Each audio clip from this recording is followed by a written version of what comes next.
Trudeau is a doorknob. And this is just absolute fantastic from yesterday's question period. It's so good because Trudeau sets himself up, and Trudeau and Mr. Poilievre is laughing at his own joke. He's so excited to get it out. It's so funny. It's so fast. It takes the House about a minute to process what he said. Now, it's a little dry at first, but you have to hear Trudeau's setup to understand how great this joke is. Okay, so we're going to start with a laugh today. You'll get it, I promise. Here we go. The former Conservative government refused to invest in any infrastructure larger than a doorknob or an economic action plan sign. We're continuing to invest in significant public transit, including with a permanent public transit fund, something that the Conservatives have again campaigned against. We will continue to be there to invest in Canadians. The Honourable Leader of the Opposition.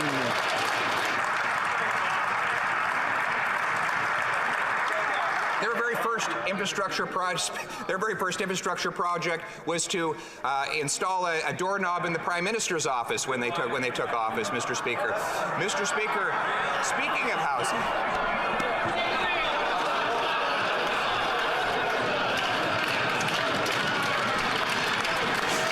Right?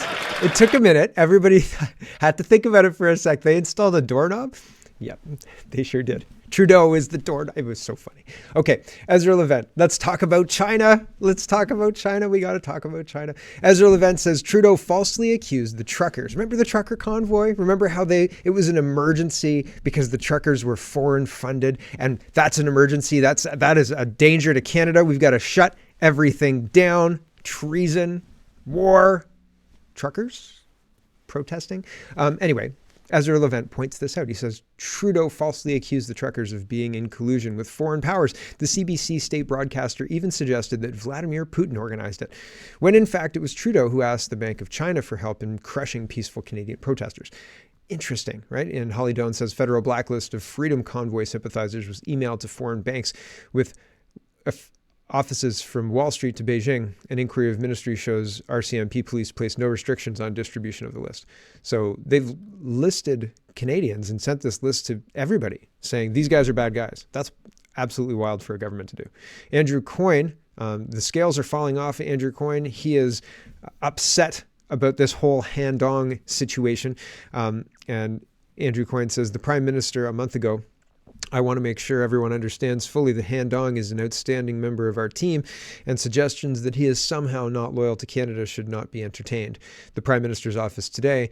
The Prime Minister's office said it only became aware of the 2-year-old conversation following Global News' inquiries about it.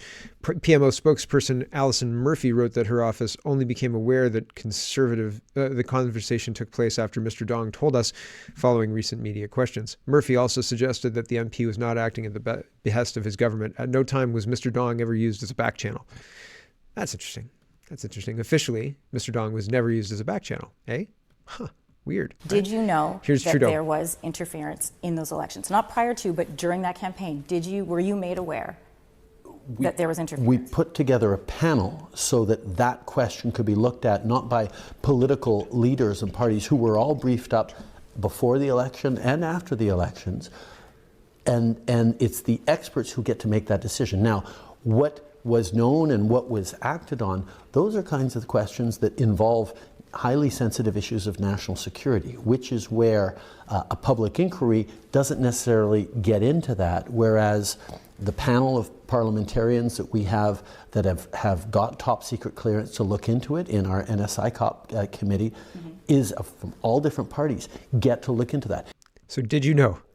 And he says, we put together a committee. Did you know that there was Chinese interference in those? We put together a committee, you see. Andy Lee says she's responding to Sam Cooper, Liberal MP Han Dong's secretly advised Chinese diplomat in 2021 to delay the freeing of the two Michaels. And this is what was reported yesterday. And Real Andy Lee says both sources say Dong allegedly suggested to Han Tao, China's consul general in Toronto, that if Beijing released the two Michaels, whom China accused of espionage, the opposition Conservatives would benefit. What a dark day this is for Canada. And Andy Lee says, of all the revelations coming out, this is perhaps the most horrifying. Canadian politicians conspiring with Chinese consular officials to keep Canadian citizens hostage in China for their own political gain.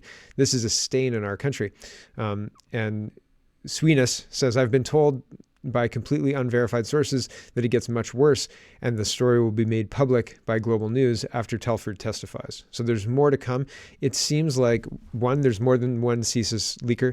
Two, this is coming out in a coordinated way to be maximum damaging, to be absolutely fully maximum damaging. And the leakers seem to be in a conversation with the public, with the through the media that they're communicating with, and responding to things that are happening in real time, like releasing things that are damaging specifically for a desired effect. It's interesting. It's very, very interesting to watch because it seems like there's a plan. There's more to come. This ain't over yet. Okay?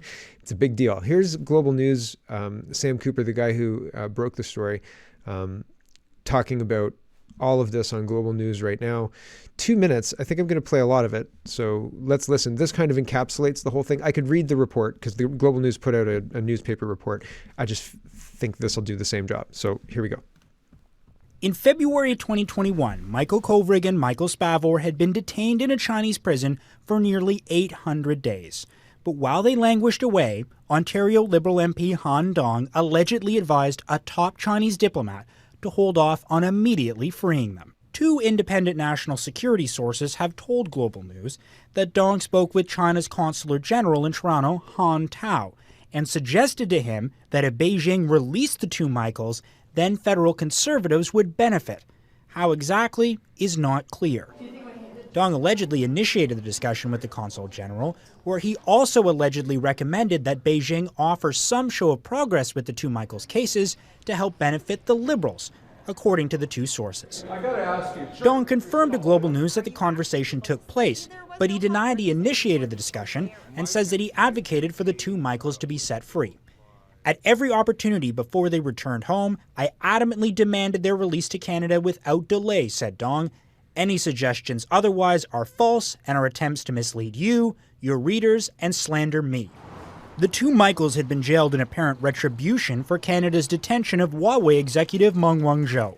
But at the time of Dong's conversation with the Chinese diplomat, the Prime Minister had publicly been calling for their release. This is an issue that is a top priority. Trudeau's office says the Prime Minister only learned of the conversation with the Chinese envoy after Dong told PMO. But Dong only informed the Prime Minister's team after Global News reached out for comment. As a Chinese Canadian, I am so proud. A national security official told Global News that by the time the alleged conversation in February 2021 took place, CSIS had already classified Dong as a close friend of the consulate based on his history of calls. But they had also considered if Dong was acting as a back-channel interlocutor between the Canadian and Chinese governments. The PMO denied that theory, saying at no time was Mr. Dong ever used as a back-channel. Global News has not been able to independently verify what was said in the communication between Dong and the Consul General. We reached out to CSIS for comment on the Dong conversation. A spokesperson for the agency said they can neither confirm nor deny the authenticity of the information. So, pretty interesting. So I guess that was Mackenzie Gray reporting, but he was reporting on Sam Cooper's information. So Sam Cooper's heavily involved in this and has been breaking this story for a year and a half, 2 years, a long, long time. This guy's the expert on it. Corey Morgan says, Dong allegedly suggested to Han Tao, China's Consul General in Toronto, that if Beijing released the two Michaels, whom China accused of espionage, the opposition party would benefit. No more, it's time. Some folks went behind bars. People are upset. Andrew says, backbenching MPs don't freelance these kinds of meetings. He's responding to Sam Cooper talking about how Han Dong secretly advised the Chinese diplomat in 2021. Backbenching MPs don't freelance these kind of meetings. They require a blessing and briefings from officials, especially with a nation like China, and especially when that nation has abducted two Canadian citizens. The Trudeau and his office were in the dark tells you everything. I don't know that they were in the dark. They say they were in the dark. They say that. But I don't know if I believe that. Here is Andy Lee again. And she says, Justin Trudeau wishing everyone a happy Chinese New Year on, I can't say that word, Media Channel, a Chinese propaganda channel with one of China's biggest streaming sites founded by Baidu, where former Liberal MP Han Dong's wife, Sophie I can't say her last name, Q, also happens to work as an executive. Here's that video, and you can see the timing of all of this. It's the time where he had the gray beard. Here we go. 新年快乐! Happy New Year, everyone. This week, we join Chinese communities in Canada and around the world to celebrate the Spring Festival and welcome the Year of the Ox. So, actor, right? It's acting. Robin Babber is responding to Sam Cooper as well. He says, will the RCMP be arresting MP Han Dong? And great question. Treason, right? Here is such an interesting situation. This is from 16 hours ago. Trying to get to the bottom of this? Good luck. Very, very, I wish you good luck because it'll be very difficult. Here is the Foreign Affairs Shadow Minister, Michael Chong, and he is trying to ask questions about this whole thing in committee meeting, and they're saying, no, that's off topic. You can't ask about that. And he said, I'm pretty sure I can ask questions. The whole 214 is worth it. We're going to watch it all. Here we go. Admit to what went wrong, then we can't fix it. I'd like to quickly ask you a question about some breaking news that relates to foreign interference, which your department is actively involved in countering foreign interference from Beijing. Global News has reported that one of the members of the Liberal caucus secretly advised a Chinese diplomat in early 2021 to delay freeing the two Michaels. Chong, point of order. Yes, Ms. Kayabaga. Thank you, Madam Chair. I think that the Minister has taken her time to be here today to answer questions on Afghanistan, and I think the conversation that we're having right now is not relevant, and if we could get back to the matter of the day. Broad latitude. Broad. No, it's okay. We want thank you, Ms. Take it outside. The floor is yours. I would request that if we deal with the issue which we are talking now. Or take it outside. Madam Chair, we've got... Start the clock. You have 45 seconds left. Okay, so I'll frame this then in terms... my understanding is that we generally have broad latitude to ask questions. It's a question pertains to foreign affairs. It's a question that pertains to, the government's position in, in the Indo-Pacific region.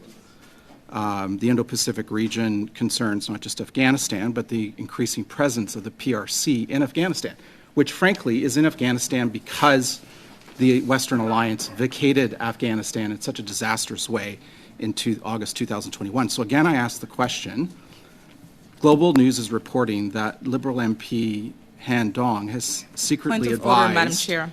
Point of order. Sorry for interrupting. Time is up for Mr. Chong. Thank you. Madam Chair, I challenge your ruling. I haven't finished. I've been interrupted twice, Madam Chair. No, I stopped the clock at that time. Yeah, but I understand that, but I want to ask the Minister the question. I was interrupted twice, which interrupted my train of thought. So I'd like to finish asking the question. Totally fair. So our government has been completely compromised and it's impossible to get anything of meaning done. We can't ask a question about a Chinese infiltration because it's off topic, apparently, in a national security, foreign affairs, Indo-Pacific region, which probably includes China, discussion. Wild, right? That's incredible. Greg says, former Liberal MP via text to me an hour ago with his or her permission. That's right. Dong has to resign tomorrow. This is no longer about his future or even Prime Minister Trudeau. This is going to cost 60 to 70 seats next election if Dong is still there. So he indeed did leave the caucus last night. And this is his speech, 45 seconds. Apparently he was crying. Canada's not responded at all in the way that I thought they would respond. Chris says he resigns as a Liberal but stays as an independent, still being paid by us and still has access to information and people. Ridiculous, not good enough. Right. If he could still vote with the Liberals, he could still push policy that helps China. Why are we tolerating this? What? Why is he in government still? He should be gone. He should be removed from government and under investigation for high treason, right? Am I wrong about that? And I think that that's just what the law says. Like, if you do X, if you operate outside of your party and tell a foreign power like China to keep prisoners in jail, Canadian prisoners in jail in China, that's against your countrymen. That's wrong, right? That's wrong. Isn't that against the law? for somebody in that kind of position to do? How could you trust him to be an MP when he's doing things like that? Anyway, here he is crying or something maybe. There is a video, I think I've got of him crying here, the whole longer video. I don't know. People were making a big deal about that, and apparently he got a standing ovation. What? A standing ovation? Anyway, I have concerns about how everybody's behaving. It seems irrationally. Here is Chris. He resigns as a Liberal. Yeah, he's not good enough. Here it is. I will continue to serve the residents of Don Valley North as an independent member of this House. I'm taking this extraordinary step because sitting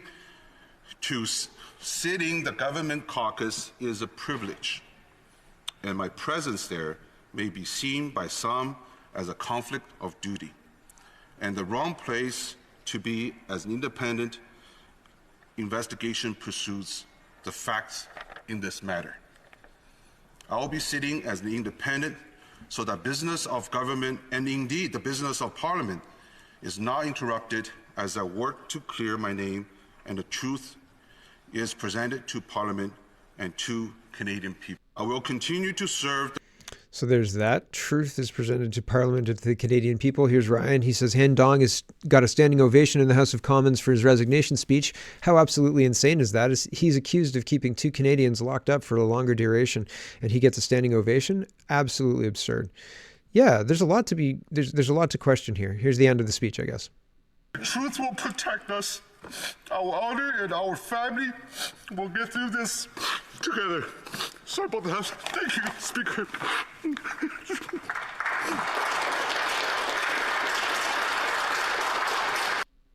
Truth will protect. There were people on the other side not standing. So here's one remaining seated. Emotional, sure. Is it valid?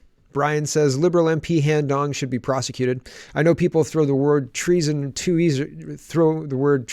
too easily, but how is that not treason when you go against your own citizens? And this is the Global News report from Sam Cooper talking about how they were kept in prison longer on the say-so of Han Dong to his back channel Chinese consulate buddy, right? And that's crazy. That's absolutely crazy. Brett says this guy's toast, and next in the toaster, Justin Trudeau. So you think so? That's Brett Wilson. He's a rich kind of investor, Dragon's Den-y kind of guy. I don't know. Holly Doan says Commons today after 3 p.m. is expected to order a full public inquiry into suspected Chinese interference in Parliament. I think this is a drip campaign. I think it's planned. I think the outcome is they want to get rid of Trudeau. I don't think they're going to stop until they get rid of Trudeau. Jagmeet Singh says these are extremely serious allegations. If true, the safety of Canadians was put at risk for political gain. Prime Minister Trudeau must remove Han Dong from caucus, and these allegations must be thoroughly investigated. There must be a public inquiry. So this is less than 24 hours after Jagmeet Singh says, no, we don't need to have a public inquiry. Don't worry about it. We'll just get Katie Telford to testify at committee. Now we're getting Katie Telford to testify at committee, maybe, and a full public inquiry, which maybe we'll have Katie Telford testify. I don't think that's enough. I think we have enough to remove this government. I said that yesterday. I thought yesterday we had enough to remove this government. I still think we do. And I think we have a responsibility to. So I hope we're on the path to that. I hope we've seen the first domino fall on the road to removing Trudeau as the prime minister. And at this point, it looks like probably Poilievre would be the prime minister if Trudeau's not.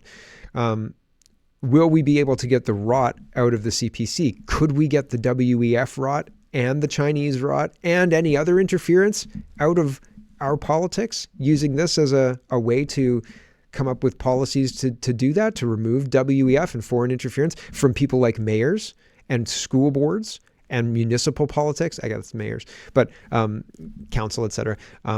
And provincial politics too. Could we do that? Is this enough to motivate the Canadian people? I don't think so. Goodness me. I hope I'm wrong, but jeepers creepers, Canadians seem lazy these days. Pierre Poilievre says, these are serious reports of actions that threaten the core of our Canadian democracy. No more hiding, no more cover up. Open, public, independent inquiry now. And again, he's responding to Sam Cooper's stuff. So everybody's asking for an inquiry. Joe Warmington says, why does the opposition tolerate all of this? Pierre Poilievre, Jagmeet Singh, Blanchette, why is there a call of no confidence in this government? There's no way Liberals would have tolerated this when they were in opposition. This is a minority government whose CSIS officials claim Justin Trudeau, they had concerns about elections of 11 of the MPs, including Liberals, who claim a network of funneling illegal money into campaigns, and that $1 million was pumped from a Chinese billionaire, 200,000 of which went to the FDN PETF, whose president later passed a panel discussion that elections were legitimate without revealing conflict.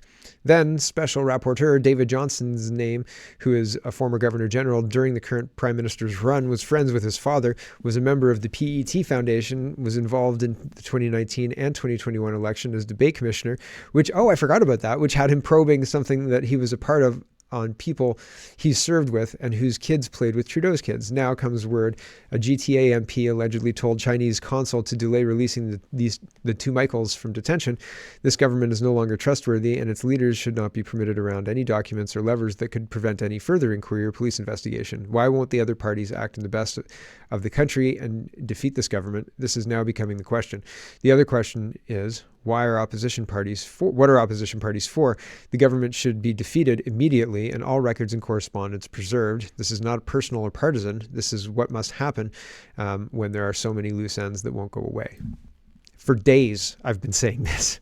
Holy smokeronis, absolutely 100%. And we need to do it right now. But Jagmeet Singh is not on board with that. He says, this is from yesterday at 11:39 a.m. He says, Conservatives are blocking an NDP motion to vote on the need for a public inquiry into foreign interference in Canada. This includes, but is not limited to, possible threats from China, Russia, India, and Iran. What is Mr. Poilievre hiding?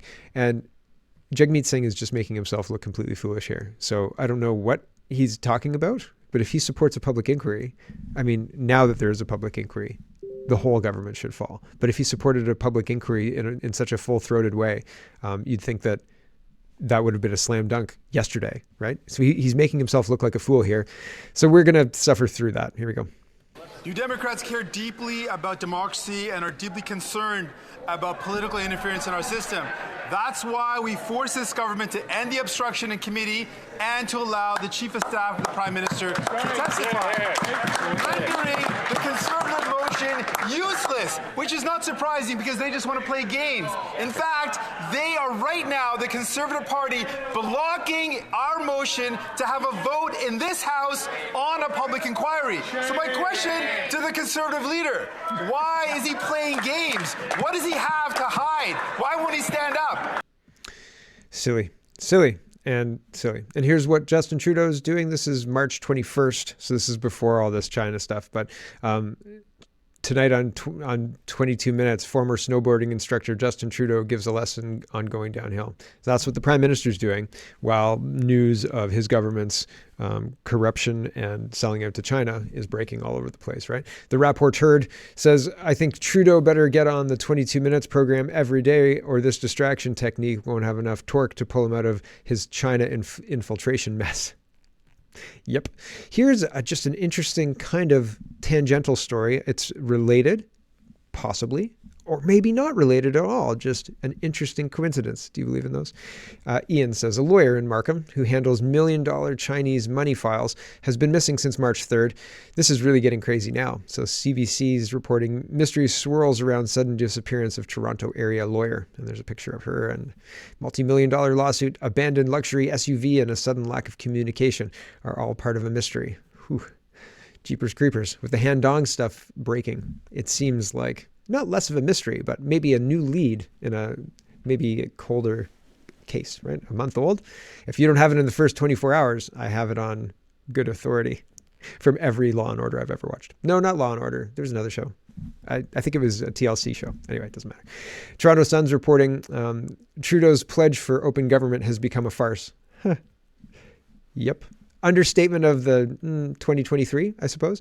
John says Katie Telford's husband received a no-bid $84 million contract from Justin Trudeau, making this couple Canada's newest multimillionaire. Is this the type that will testify? Honestly, don't hold your breath.